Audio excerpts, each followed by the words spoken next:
রাসূলুল্লাহ সাল্লাল্লাহু আলাইহি ওয়াসাল্লাম ইরশাদ করেছেন, লাউ কানা মূসা ওয়া ঈসা হাইয়া, যদি আজকে মূসা ঈসা জীবিত থাকতো তো তারাও আমি মুহাম্মদকে অনুসরণ না করা ব্যতীত তাদের উপায় থাকতো, অর্থাৎ তারাও আমাকেই অনুসরণ করতেন।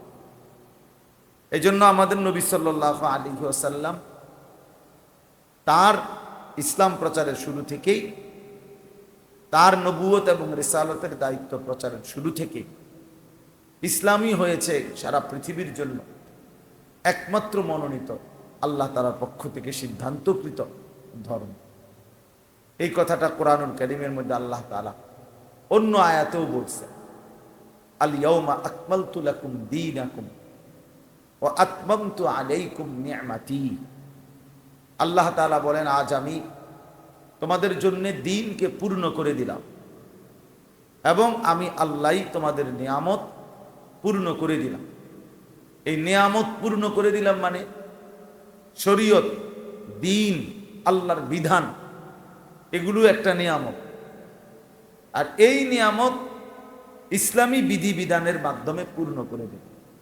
অর্থাৎ এখন ইসলামের যেই বিধিবিধান, নিয়ম কানুন, এই বিধিবিধান, এই নিয়ামত আর বদলাবেন, এটা স্থায়ী।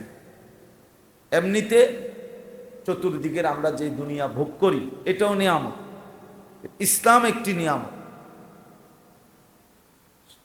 শরীয়তের প্রত্যেকটা বিধান একটা নিয়ামত।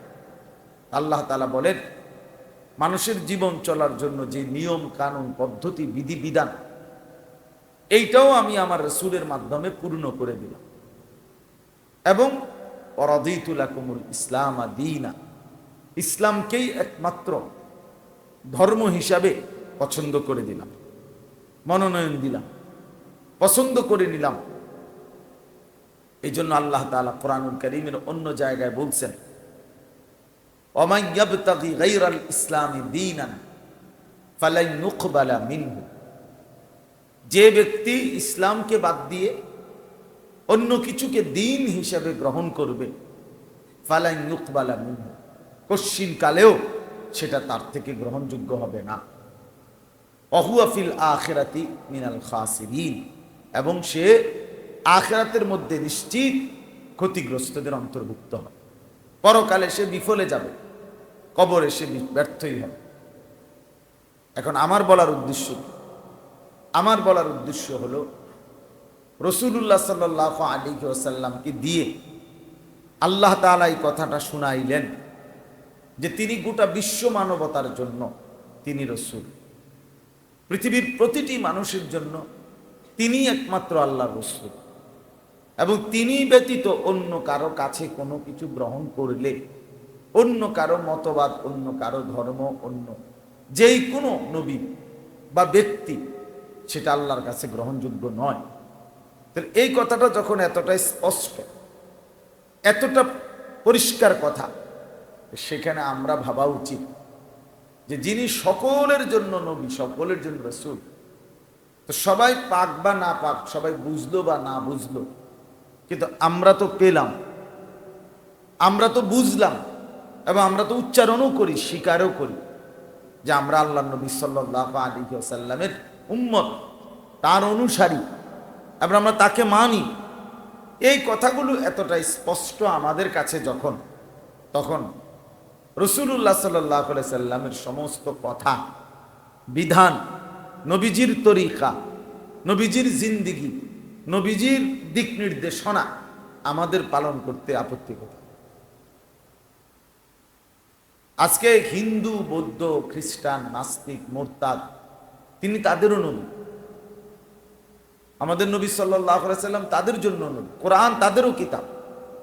কোরআনুল কারীমে আল্লাহ বলেছেন, হুদাল লিন্নাস, সমস্ত মানুষের জন্য এটা হেদায়েত। তাহলে পৃথিবীর জন্য ধর্মই ইসলাম। পৃথিবীর মানুষের হেদায়েতের কিতাবই একটা, সেটা আল্লাহর কোরআন। বর্তমান পৃথিবীর মানুষের জন্য রাসূল একজনই, তিনি মুহাম্মদুর রাসূলুল্লাহ সাল্লাল্লাহু আলাইহি ওয়াসাল্লাম। কিন্তু ওরা তো আজও এটা বুঝেই নাই, ওরা তো উচ্চারণই করে না, ওরা তো লা ইলাহা ইল্লাল্লাহ বলেই না। আমি এই বছর যখন চিল্লার সফরে ছিলাম উত্তরবঙ্গ দিনাজপুর গত আগস্ট মাসে, তো এই চিল্লার সফরে এক জায়গায় একজন লোকের দুই ছেলে, ওরা আগেই দুই ছেলে কালেমা পড়ে মুসলমান হয়েছে, হিন্দু ছিল, উপযুক্ত ছেলে, চাকরি বাকরি করে, বউ বাচ্চা আছে, কিন্তু তাদের বাবা কালেমা পড়ে নাই। তো আমি আরো দুইজন আলেম সহ আমরা গেছিলাম ওই চাচার কাছে আলাদা, দুপুরবেলা একদিন প্রায় 2.5 ঘন্টা পৌনে 3 ঘন্টা এই চাচারে বুঝাইতে চেষ্টা করছিলাম, কতভাবে কত কাকুতি মিনতি করে অনুনয় বিনয় করে ওনাকে কালেমার দাওয়াত দিছি, আল্লাহর কথা বলার চেষ্টা করছি তিনজনেই। কিন্তু এই লোক এটা বলে যে ঈশ্বর অদ্বিতীয়, ঈশ্বরের কোনো অংশীদার নাই, আমি প্রতিমা পূজা করি না, সেটা বলতেছে। তাই বললাম যে আমরা, চাচা তো এইটাই কালেমা, ঈশ্বর অদ্বিতীয়, ঈশ্বরের কোনো অংশীদার নাই, এই কথাটাই আমাদের কালেমার অর্থ, এটাই আল্লাহ মানতে বলছে, কালেমাটা উচ্চারণ করেন আপনি আরবিটা, তাহলে আপনি আজীবনের জন্য বেঁচে যাবেন, আপনি জাহান্নামের জাহান্নামী থেকে বেঁচে যাবেন। অনেক অনুনয় বিনয় করলাম সাথীরা, আমরা কানসি পর্যন্ত, কিন্তু উনি বলতেছে না আমি এটা পড়ব না, পড়ে নাই যে পড়েই নাই। তো 72 বছর একটা লোক, আমি তখন বললাম আহারে 72 বছর পর্যন্ত একটা মানুষ যার জবান দিয়ে কোনোদিন তার রবের কালেমা উচ্চারিত হয় না, সে কোনোদিন উচ্চারণ করতে পারে নাই, অথচ সেই কালেমা আল্লাহ তাআলা আমাদেরকে, আমাদের কোনো যোগ্যতা ছাড়া, আমাদের কোনো পরামর্শ ছাড়া আল্লাহ তাআলা আমারে এমন এক পবিত্র মায়ের ঘরে জন্ম দিছে, সেই জন্ম সূত্রেই এই কালেমা আমি কত হাজারবার কত লক্ষবার পড়তে পারছি। যে লোকটা 72 বছরেও কোনোদিন পারল না উচ্চারিত করতে, আল্লাহ তাআলা আমাদেরকে সেই কালেমা পড়ার জবানে শক্তি দিছেন, বুঝ দিছেন, দিমাগ দিছেন। তাহলে আমরা যদি আল্লাহকে কদর না করি, রাসূলুল্লাহ সাল্লাল্লাহু আলাইহি ওয়াসাল্লামকে কদর না করি, তো আর করবে তাকে কে করবে? তাই যেখানে তিনি সবার জন্য, যেখানে তিনি সবার জন্য রাসূল। এই জন্য দয়া করে এখান থেকে প্রথম একটা কথা, আমাদের প্রিয় নবী সাল্লাল্লাহু আলাইহি ওয়াসাল্লাম তিনি গোটা বিশ্ব মানবতার জন্যই রাসূল, অতএব সেই শ্রেষ্ঠতম রাসূল, আলমী রাসূল, সারা পৃথিবীর জন্য যিনি রাসূল, আমি তার উম্মত, আমি তাকে মানি, আমি তাকে উচ্চারণ করি, এই সৌভাগ্যের শুকর হিসাবেই আমাদের উচিত জীবনের সকল বিষয়ে আল্লাহ নবী সাল্লাল্লাহু আলাইহি ওয়াসাল্লামকে আরো বেশি আঁকড়িয়ে ধরা। ইনসাফের দাবি এটা, বিবেকের। 2 নম্বর কথা হলো, তাফসীরের মধ্যে একটা কথা আছে যে এই আয়াত প্রমাণ করে তিনি খাতামুন নবিয়্যিন, রাসূলুল্লাহ সাল্লাল্লাহু আলাইহি ওয়াসাল্লামই আগামী ইসরাফিলের ফু পর্যন্ত, পৃথিবীর শেষ দিন পর্যন্ত তিনি শেষ নবী। কারণ ইতিপূর্বে সমস্ত নবীরা অঞ্চল ভেদে, ইউবাআসুন নাবিয়্যু ইলা কওমিহি খাসসাতান, নবীজি বলেন ইতিপূর্বে নবীদেরকে পাঠানো হতো তাদের নিজ কওমের জন্য, ওয়াবুইসতু ইলান নাসি কাফাতান, আর আমি মুহাম্মদকে আল্লাহ তাআলা পাঠিয়েছেন সারা পৃথিবীর মানুষের জন্য। এখানেও এটা বলছেন, ইন্নী রাসূলুল্লাহি ইলাইকুম জামিআ, আমি তোমাদের সকলের নিকটে রাসূল। অতএব যেহেতু তিনি সকলের জন্য, তিনি সমস্ত বিশ্ব মানবতার জন্য, অতএব কিয়ামত পর্যন্ত আর কোনো নবী এবং রসুলের প্রয়োজন নাই, আর নাই। ইতিপূর্বে অঞ্চল ভেদে নবী এবং রসুল আসছে, এখন যখন সারা পৃথিবীর জন্য একজনকেই মনোনীত করে আল্লাহ তাআলা পাঠিয়েছেন, অতএব আর কোনো নবী রসুল এর পরে পৃথিবীতে আর যাররা পরিমাণও কোনো প্রয়োজন নাই।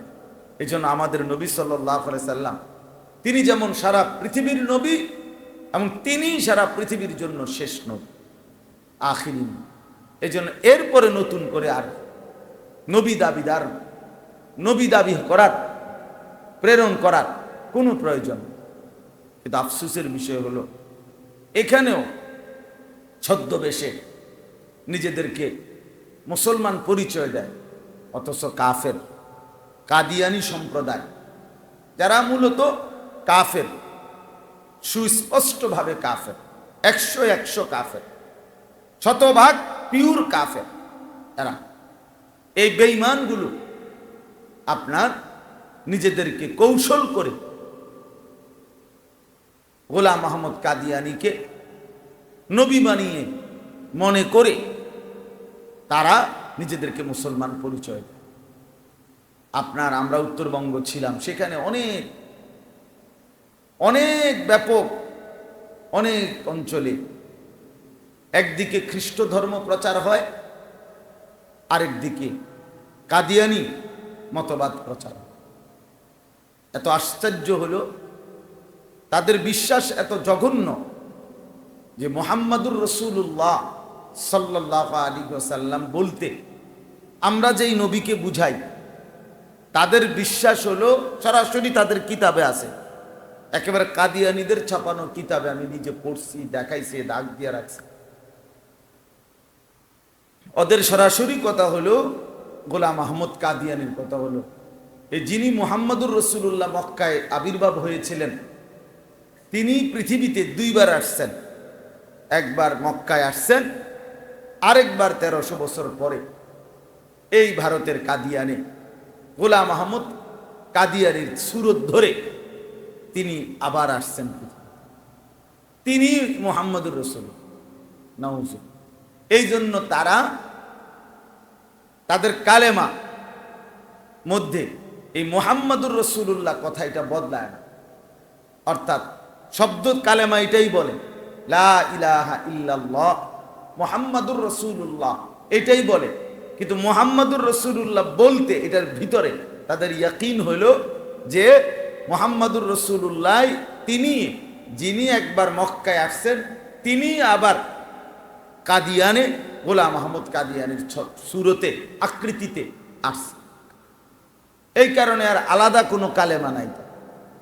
এরকম ষড়যন্ত্রকারী এত বড় মুনাফিক, এত বড় বেঈমান। এই জন্য বললাম, তো আল্লাহ তাআলা বললেন আপনি বলে দেন ইন্নী রাসূলুল্লাহি ইলাইকুম জামিআ, আমি সবার জন্য রাসূল, এরপরে আর কোনো নবীর কোনো প্রয়োজন নাই। আল্লাহ তাআলা আমাদের নবী সাল্লাল্লাহু আলাইহি সাল্লামের মাধ্যমে দ্বীনকে পূর্ণ করলেন, নিয়ামতকে পূর্ণ করলেন।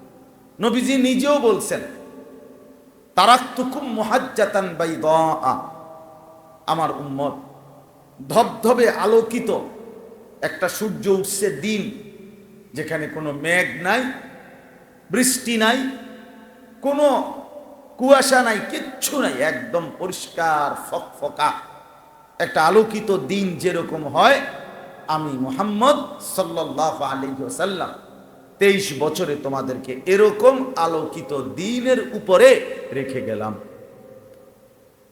গেলাম। লাইলুহা কানাহারিহা, আমি তোমাদের রাত এবং দিন বরাবর করে দিলাম। অর্থাৎ 23 বছরে আল্লাহর নবী সাল্লাল্লাহু আলাইহি সাল্লাম দিনের আলোতে যত মাসআলা, দিনের আলোতে যত প্রশ্ন, দিনের আলোতে যত বিষয় আমাদের দরকার, তাও তিনি পরিষ্কার বলে গেছেন। রাতের অন্ধকারে যা দরকার, রাত গভীরেও যত কিছু প্রয়োজন হবে এক উম্মতের, এক মানুষের, তাও তিনি পরিষ্কারভাবে আমাদেরকে বলে গেছেন। তাহলে বাস্তবতা এটাই যে তিনি রাত এবং দিন বরাবর করে দিয়েছেন। অর্থাৎ আমি দিনের বেলা বাজারে থাকি, ব্যবসায় থাকি, চাকরিতে থাকি, ক্ষেত খামারে থাকি, আয় উপার্জনে থাকি। তো এইখানে যত রকমের মাসআলা দরকার তাও নবীজি বলেছেন।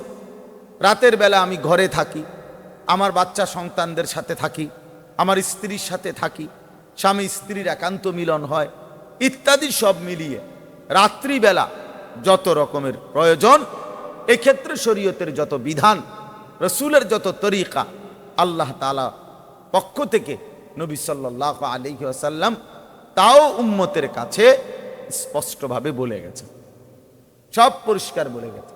কারণ তিনি কিয়ামত পর্যন্তের জন্য তিনি শেষ রসুল, তিনি আখিরি পয়গাম্বর। এজন্য তিনি যা কিছু বলা দরকার বিস্তারিত পরিপূর্ণভাবে বলে গেছেন। এই জন্য আমাদের দায়িত্ব, আমাদের কর্তব্য, আমাদের উচিত রাসূলুল্লাহ সাল্লাল্লাহু আলাইহি ওয়াসাল্লামকে সর্বান্তকরণে গ্রহণ করে নাও। আজকে জানেন না রাসূলুল্লাহ সাল্লাল্লাহু আলাইহি ওয়াসাল্লামকে কেন্দ্র করে কত রকমের আপনার ফিতনা, কত রকম প্রকৃত আমল যেটা দরকার ছিল, সুন্নাতের অনুসরণ দরকার ছিল, নিজেদের জীবনে কিভাবে আল্লাহর নবীকে পূর্ণ আনবে, এইটা যতটা ফিকির নাই তার চাইতে বেশি ফিকির হলো রাসূলুল্লাহ সাল্লাল্লাহু আলাইহি ওয়াসাল্লামকে নিয়ে বিভিন্ন রকমের অনুষ্ঠান, বিভিন্ন রকমের উৎসব, বিভিন্ন রকমের কার্যক্রম পরিচালনা করা। এই রবিউল আউয়াল মাস, এখন রবিউল আউয়াল মাসে রাসূলুল্লাহ সাল্লাল্লাহু আলাইহি ওয়াসাল্লাম তিনি পৃথিবীতে এসেছেন, রবিউল আউয়াল মাসে তিনি ইন্তেকালও করেছেন। তাহলে রবিউল আউয়াল মাসে আল্লাহর নবী সাল্লাল্লাহু আলাইহি ওয়াসাল্লাম আগমনও করলেন, রবিউল আউয়াল মাসে নবী সাল্লাল্লাহু আলাইহি ওয়াসাল্লাম ইন্তেকালও কর। এখান থেকে তাকাইলে তো কারেন্ট চলে আসবে, তো ঠিক না? সবাই এখান থেকে তাওয়াজ্জু দিলে কারেন্ট তো চলে আসবে নিশ্চয়। তো তাহলে এটা তাকানোর কি আছে যে সবাই মিলে এটা তাকাইতে হবে? আমি তাকায় রইলাম আপনাদের এই কারবার দেখা। বুঝের মানুষ আপনারা ওটার দিকে তাকায় রয়েছেন যে ওটা কি করে, তো এটা তাকানো পরে করে কি বুঝবেন আপনি?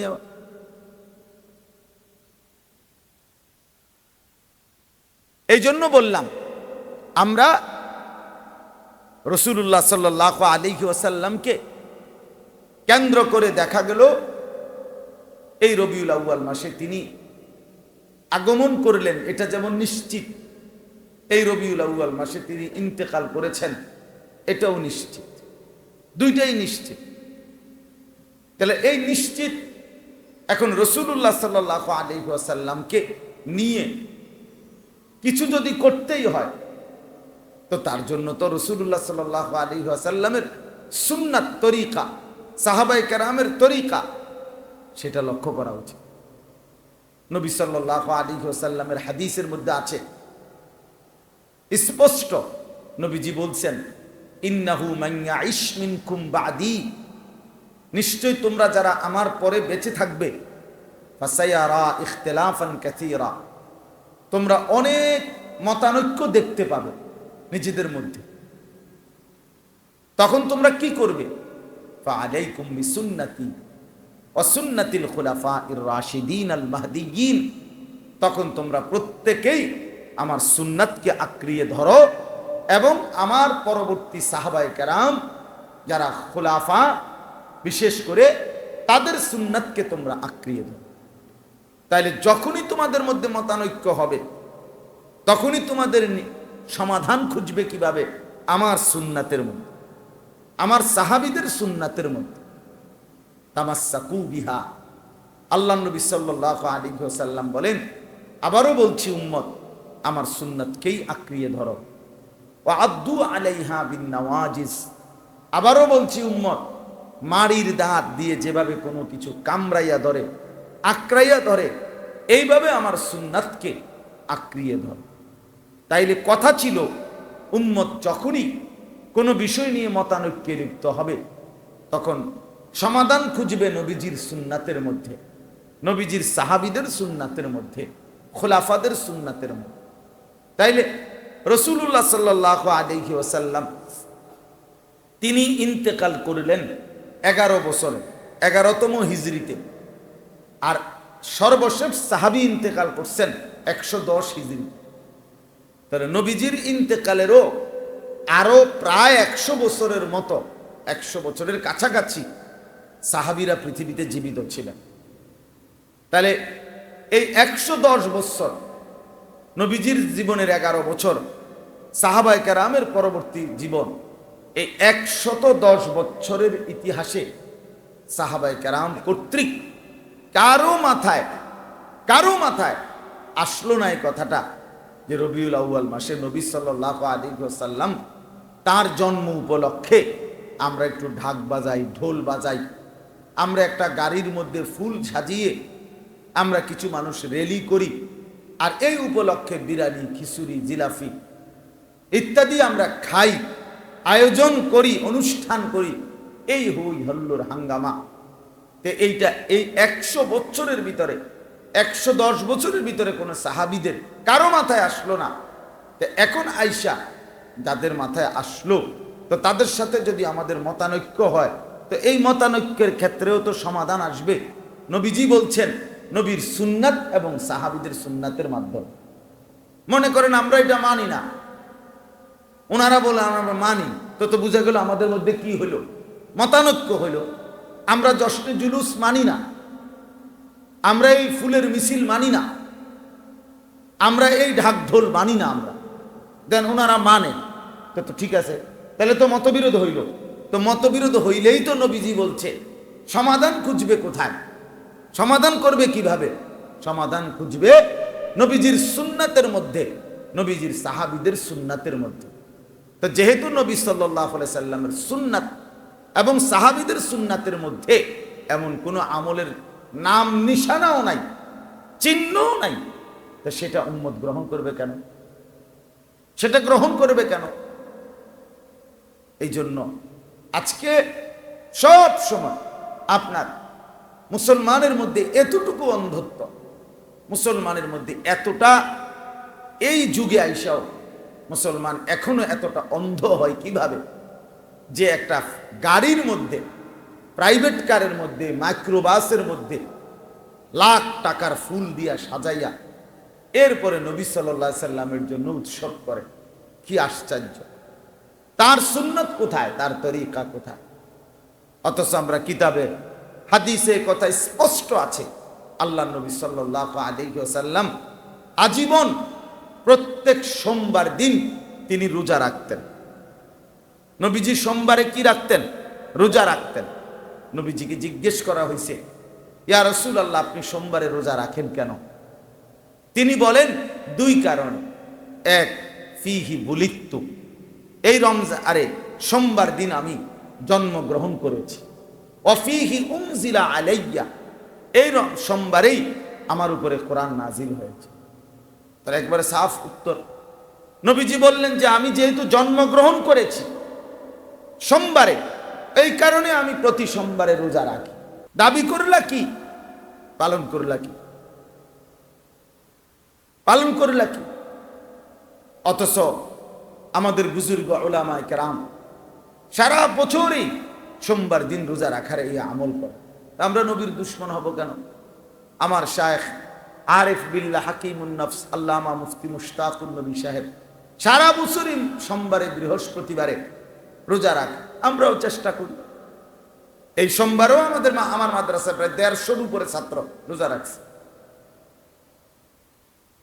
তাইলে এটা তো একটা সহজ বিষয় যেটা রাসূলুল্লাহ সাল্লাল্লাহু আলাইহি ওয়াসাল্লাম পালন করছে।